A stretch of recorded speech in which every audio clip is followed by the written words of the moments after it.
নমস্কার, শুরু করছি বিশ্ববার্তা। আমি সুপর্ণা রয়েছে আপনাদের সঙ্গে। শুক্রবার পর্যন্ত সতর্ক থাকতে হবে পাকিস্তানকে। ভারত হামলা চালাতে পারে পাক অধিকৃত কাশ্মীরে, বললেন পাকিস্তানের প্রতিরক্ষা মন্ত্রী। সেনাদের তৈরি থাকার নির্দেশ, বালুচিস্তান থেকে নিয়ে যাওয়া হচ্ছে পাক সেনাদের। কানাডায় ফের নিহত ভারতীয় ছাত্রী। পাঞ্জাব থেকে গিয়েছিলেন বিশ্ববিদ্যালয়ে পড়তে। 25 এপ্রিল ঘর থেকে বেরিয়েছিলেন তিনি। রাত 1:30 নাগাদ ফোন করেছিলেন বাবা মা। না পেয়ে যোগাযোগ শুরু করেন বন্ধুদের সঙ্গে।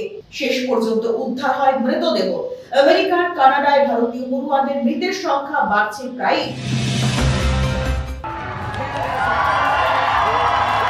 কানাডায় জয় মানকর্ণী 163 আসন নিবন্ধন প্রার্থী।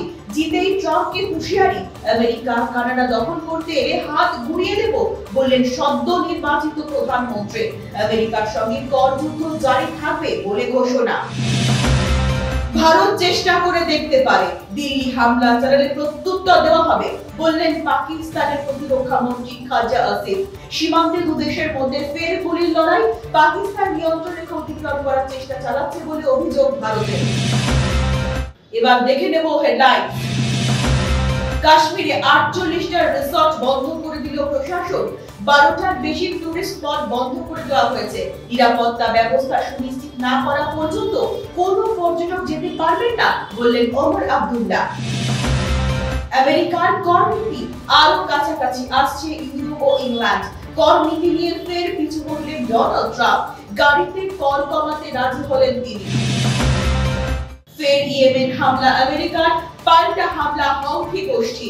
ভয়ে 728 কোটি টাকা যুদ্ধ জাহাজ সাগরে ডুবিয়ে দিল আমেরিকা। গত এক মাসে 22টা ড্রোন নিচে নামালো হাউথি গোষ্ঠী।